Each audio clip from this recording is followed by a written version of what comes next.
No mai haere mai, kia ora koutou. Welcome everybody to another In Conversation. I'm very pleased to introduce Martin Chadwick, who is joining us today to talk about himself to start with, and then about his role. So we'll kick off, Martin, if that's okay. Welcome. Oh, kia ora. Thank you so much for the opportunity to join you. So we'll start with finding it out a little bit about yourself and the role that you've moved into, which is a new role. So who are you and where do you come from? Yeah, I understand from our bit of work that you had an injury and that you were a swimmer, water polo person, and that injury sort of, and I'm assuming physiotherapy was part of the recovery of that, got you interested in physiotherapy.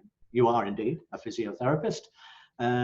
Yeah, so I'll pause there and ask you to give us some background to who you are. Sure. So, yes, I'm a Waikato boy through and through. So I grew up on a dairy farm just west of Huntly. So just to prove that good stuff does come out of Huntly, or whether it's good stuff or not, we can debate the cause. But yeah, that was my origin. So I kind of joke and figure that I'd pulled enough teats in my time to know that I didn't want to do it for a living. So as you identified that through high schools, I swam competitively for about 5-6 years, water polo as well, and it was one of those great ones going back into sixth form. For those who remember what sixth form is and seventh form, as I got to that point in time, didn't really know what I wanted to do. Did have a few injuries, went along to the physio, and that kind of piqued my interest, I guess, in some of the rehab modalities and rehab professions. And so I was fortunate that I was accepted into Otago School of Physiotherapy, as it was at the time at Otago Polytech, and I did that many moons ago. And that was kind of the start of my allied health career. Okay, good. And do you know when you're normal every day for you in the role as the Chief Allied Health Professions Officer, do you reflect back? Do you look? Do you touch? Do you use that experience as a physiotherapist as a sort of touchstone to say, you know, what's going on here? How do I understand what's happening here? Yeah, and short answer is yes. And I think the more I go along is that for many of the allied health grouping is that in essence, we're problem solvers is what it comes down to. So whether you go back to the old SOTAP, you know, subjective, objective, treatment, assessment plan, you know, and this, it doesn't change. It's just the circumstance that changes. But I think as I've gone on in my career, and hopefully with a little bit of maturity, as you begin to understand there's more about the context. And so I think about the professional groupings such as occupational therapy and social work, which are much more focused on the person and their context. And so more and more, if I think about my role, it is about understanding the problem that you are seeking to solve, but then the problem exists in a context. You can't look at the problem in isolation. So absolutely, but I think as I've gone down the allied health pathway more and more, it's about understanding the richness and the breadth of what the many allied health professions bring and how that has enabled me, I think, more so in the roles that I've had. So when you finished university or Polytech and you started practicing as a physiotherapy, can you just tell us a little bit about what it is you did and where? Yeah, so interesting career path. So started my career at Waikato Hospital, working for the Area Health Board at the time. So for those with us with a long enough memory will remember that. Then me and a mate just wanted to go travelling. So at that point in time, there was a shortage of physical therapists in the US. And so went over there, kind of lived the American dream. It was supposed to be 2 years and then go to Europe. It ended up being close to 12. I left with 2 suitcases. I came back with a wife, 2 kids in a 20-foot container. So something worked during that period of time. But it was also where I guess I went on a tangent of focusing clinically, was certified in the US as an orthopedic clinical specialist, but then went into management, also started my postgraduate pathway, focusing on a Master's of Health Sciences through the University of Indianapolis, coming back to New Zealand, back to Waikato as a professional advisor for physio, but then also continued postgraduate, did a cert and a diploma through Auckland University, finished my master's, and then went very much into management, went into project management, which then set me up for the role at Counties Manukau as a Director of Allied Health there. Was there for, I think it was about 7 years or thereabouts, then went to Bay of Plenty for a couple of years. Finally managed to finish my doctorate at that point in time, looking at health workforce change. So I kind of come back to my other comment. It says I've kind of gone on that really from the aughts onwards, is that my focus hasn't been on physiotherapy, it's more been on allied health as the broader grouping, and just appreciating the richness that comes from the many professions. So your PhD was in what, Martin? It's on health workforce change, and so it was understanding how you can enact hopefully more effective change, knowing that there is the diversity of health workforces, what it is to be a profession and a professional, and how not to lose that which is special and unique to your profession, but at the same time how there can be much more in the way of working together. And the concept that I've really started to look at more recently is the concept of transdisciplinary working, which is there's much more muddying of professional boundaries, but it doesn't take away from what it is that you contribute that is special and unique to your profession. Yeah, you use the term interdisciplinary or interprofessional practice. Are they all the same thing? Are they describing the same thing? So no is the short answer to that. And I think the easiest way to look at it is to really come back to language, and intradisciplinary is within. So that would be, say, within the profession of occupational therapy. Interdisciplinary is when you have working between professionals. So that would be via formal referral processes or the like. Multidisciplinary is when you have professions that come together for a defined purpose. I think rehabilitation is a good example of that.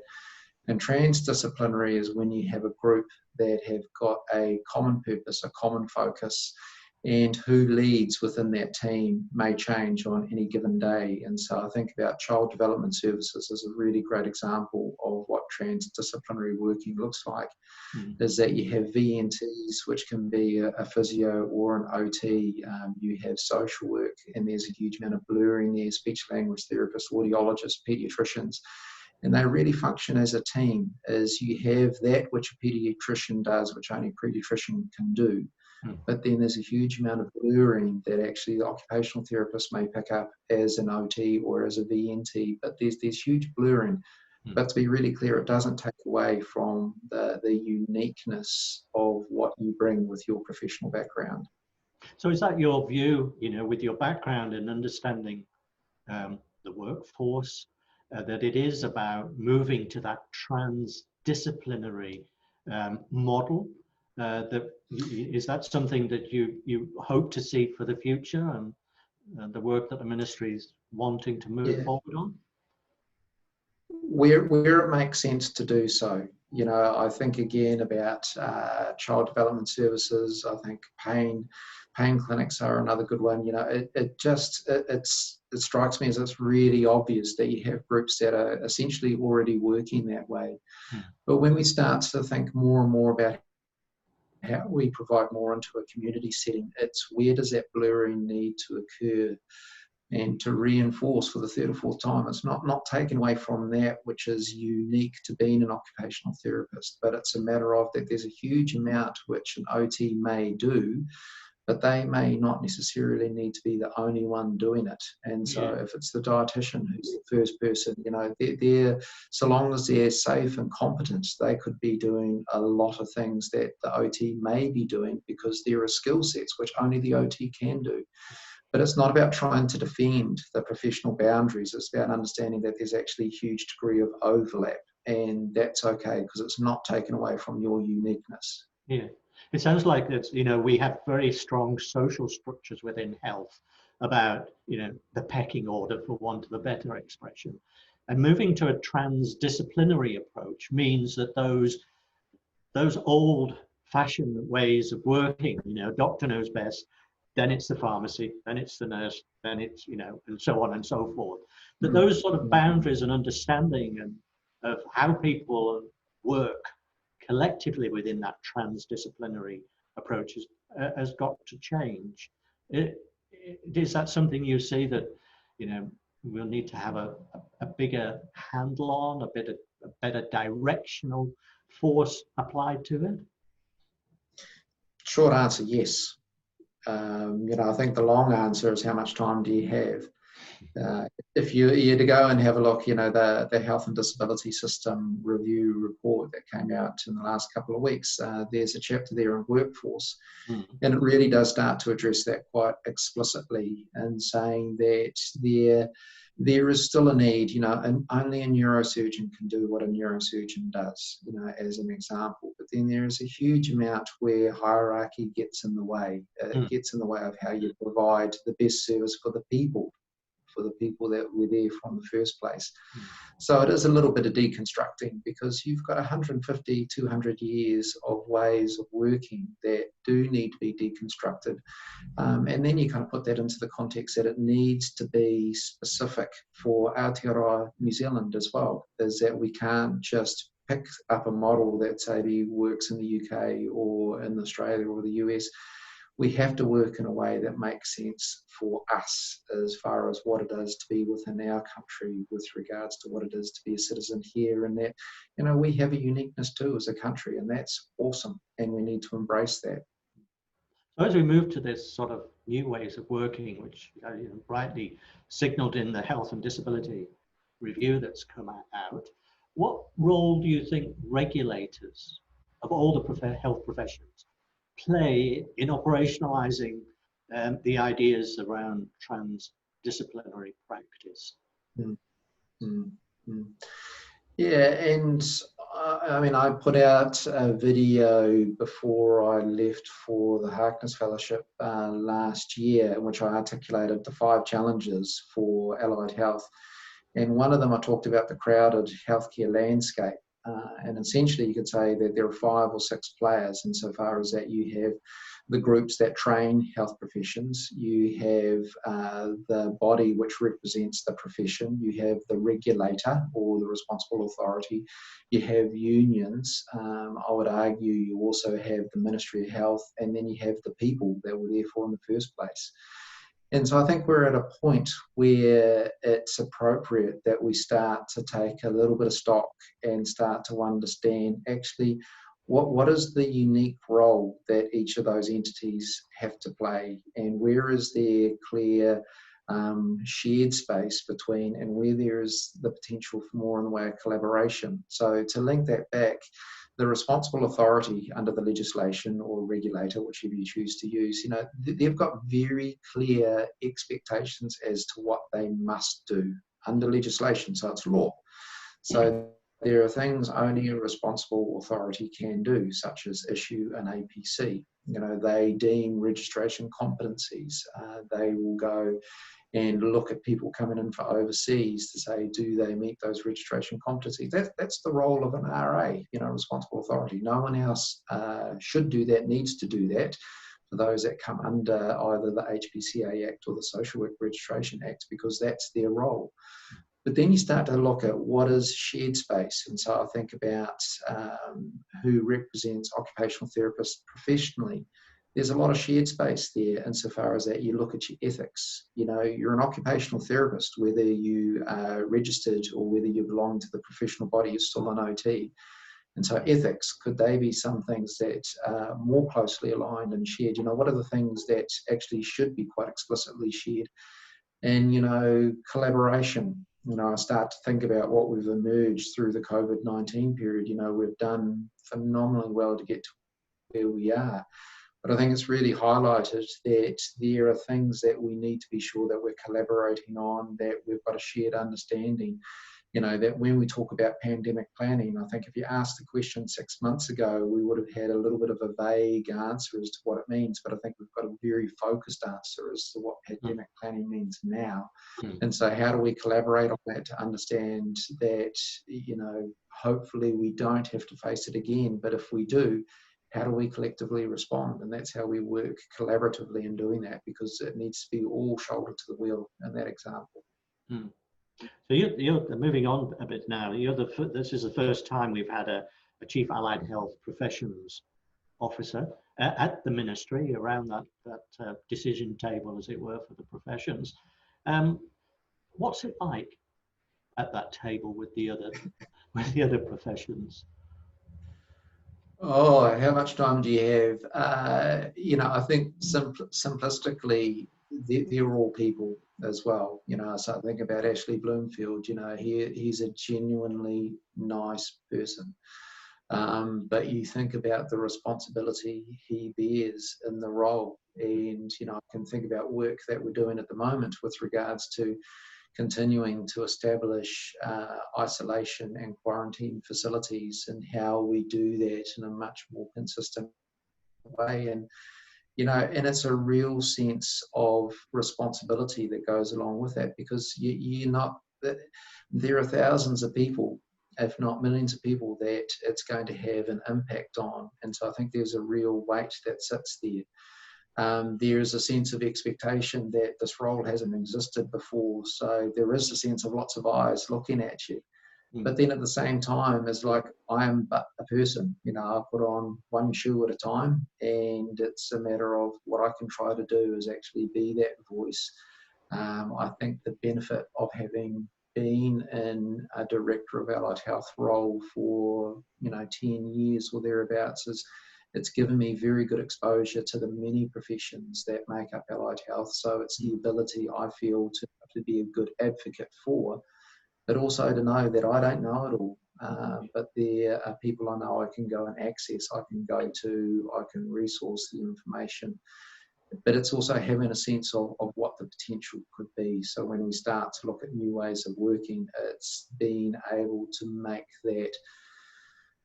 that noise to say, look, we need to do some deconstruction, because the traditional hierarchy doesn't overly work, especially when you start to think about provision of community services, that we've got many people based in the community who are far better placed, and to be able to make the noise around that when you look at, futurescape, what it needs to look like. So when you compare your role to, say, medicine and nursing and the directors that are there, it is a huge role that you have, I guess, with the myriad of allied professions that exist. How do you capture the essence of all those different professions, bring them to the table? How do you hold that in your head, for one thing, and how then do you sort of apply it to workforce changes for the future? I think that the short answer is I can't hold it in my head. And so that's knowing that I've got entities that I can work with. So I think about AHAN, so that's Allied Health Aotearoa New Zealand. They're a fantastic group which are there for the allied health professional bodies, and so linking consistently with them, and also challenging them as well to raise up what are the things that I need to be aware of, I need to be advocating for. I think about the intention to pull the regulators together as well, so that I can get much more of a flavour as to what is going on from an allied health component, from regulation, what needs to be understood there. Napo Mana is another group that are seeking to be a peak body for allied health professionals who identify as Māori. In essence, I've had the conversation with them that they need to be a body that can hold this role to account as far as Māori. So it's that sense of I can't hold it in my head, and so I need to know who I can go to, and to use bodies such as that. Directors of Allied Health, there's a national group there that I link into, kind of work on down the chain. There are so many groups that I link into, and most are very clear where there are issues, and don't hesitate to let me know what I need to be aware of, which is good. But then it's also, people who will just reach out. I think that's some of the funnest things is when I get some of these just completely out of the blue contacts with people that have an issue or have an idea, and it's being able to listen and understand where they're coming from, and then how I can, potentially be that advocate. So looking into the future now, Martin, around the allied professions and physiotherapy, occupational therapy, speech and language. If I was somebody who was going into that profession as an undergraduate, what sort of competencies would you want me to have when I exited that program in 3 to 4 years' time to work in a system that's sort of signaled in the health and disability review, and you know what the ministry is working towards around workforce changes? What competencies, let's be specific, what competencies does an OT need for the future, for your Yeah, and I think I'd be very clear that I wouldn't give commentary to the competencies that are specific and unique to occupational therapy as a profession, you know, because that's something where there's a very rich history to get the profession to where it is today. So I think it's about how you honour that and you continue to build that, if you will. But what I would probably add is to have the competencies around systems, to understand that a profession, wherever you work, so be it in the community, be it for a school, be it for a district health board, be it to, you know, an ACC provider, is that you're part of a system.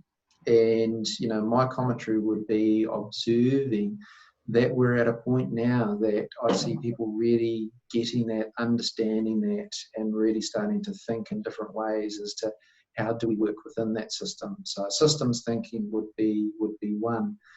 I think more and more it would be also the competency around delegation, because we simply don't have enough when it comes down to, and there is a huge untapped potential of the unregulated, the Kaiwhena workforce. But to use the Kaiwhena workforce well is that we collectively need to be well placed to delegate well. You know, what is that sense of that you don't give up professional oversight of the care, but you need to be able to delegate care to someone else and then monitor it in the right way. So that would be another competency. Improvement, continuous improvement, improvement science, whichever term you want to use. But it is that sense of how to think about what you do today, but then how can you improve it tomorrow? And there is a whole science that sits around it. And again, it's not taken away from who you are clinically and professionally, but it is being willing to ask the question, could it be done in a better way? But then how do you seek to improve? But then do it with a rigor and a discipline that you can get to the end of it and saying, this is better because we're all very, very good at saying we need to change something and you change it. You get to the end and say, well, I think that's better, but to actually really be able to quantify that. Yeah. And then probably the last competency I added would be leadership. Is again, I'd put ourselves that we're at a point in time, I believe, that actually we're seeing far, far more in the way of allied health practitioners broadly taking broader leadership roles. And that's fantastic to see, but it's not something we often specifically teach for. And again, there is a whole science that sits behind it. So it's something we should be preparing our next generation for. And the models for the future, ways of working, transdisciplinary, is that something that you would see reflected in the undergraduate programs, that they learn how to work together before they come out and actually practice? Yeah, absolutely. And if I think about some of the rural immersion programs that we have, you know, the real success of those, that when you have a group of professionals that they not only practice together, but they live together and they really begin to understand what each has to contribute. Now, unfortunately, that's a model which, you know, only in select areas and for a select number we can do. But I think it is more and more how we do train up and grow up the next generation with an understanding that actually you've got something which is special and unique, but you're not ultimately unique. You know, there are others that actually have got a contribution as well. And so how do you learn, how do we collectively learn to work in that way that you don't need to be the only person, that you can work well with the person alongside you? It's not competition. And, you know, I can think of my own professional journey where it was competition at one point, but hopefully with a little bit of age and maturity, you understand that actually it's not, you know, you're all here for the same reason, which is that person who's in front of you. And so one of the things that, and sort of in closing now, around occupational therapy, and I welcome your observations on this from from my perspective, having been in this role now a number of years, it seems that occupational therapy as a profession tends to fly below the radar. You know, it's a profession that doesn't sort of put its hand up very often and celebrate its successes. I just wonder whether you have an observation around that, whether that's a true observation of mine or not. So I would probably answer that from the standpoint of maturity when you start to look at maturation of professions. That if you were to go back 10, 15 years, if you look at allied health and its broadest understanding, that say the number of true academics would have been, you know, would not have been huge within New Zealand. You know, where we are now, so if I think about the number of occupational therapists that have gone on to higher degrees, is that you've got a growing body of people there. So that's kind of a maturity thing from where a profession is that you're not just training people to simply do the doing, that they're training people who are reflective of the profession as a whole. And so then what that means is that there's a greater ability to begin to stand up and say, actually, this is what our contribution is. So you think about the pure concept of occupation. You know, occupation is quite boundless. You know, that is your occupation in your everyday life. That is the occupation of what you do from 9 to 5, so to speak. It's also your occupation within the weekend. And so all of that kind of links back to what I started with, is about understanding the person in their context. And from my perspective, that's one of the real strengths when I look at occupational therapy. It is about understanding the person in their context and understanding the systems and processes that sit around them, that enable them to do their occupation in whatever the context is. You know, because again, occupation is boundless, so you have to understand the context in order to say, how do you enable occupation? And I would say that that's one of the real strengths. But we're at a point now that that's what we talk about. We don't talk about simply providing services. We talk much more about wellness. We talk much more about how do we have a well society? You know, what is it that begins to look like, which is where we really begin to step up and step into the fore, I think which the environment I would argue wasn't there. Yeah. Martin, I think you nailed that question really well when you started talking about occupation and how boundless occupation is. And I'm hoping that the occupational therapists who watch this video will that will resonate with them, because that's the language that they use when they're describing what it is they do. And it's really heartening. Thank you, Martin, to hear that sort of coming from the Chief Allied Health Professions Officer, that you obviously really understand the mark of the profession and what it has to offer. So Martin, thank you for your time. It's been really nice talking to you and talking about the future that you can see for allied health and for health in general, for health and wellness, of course, for New Zealanders out there in the future. So thank you again for your time. Thank you. My pleasure. Thank you. Thank you.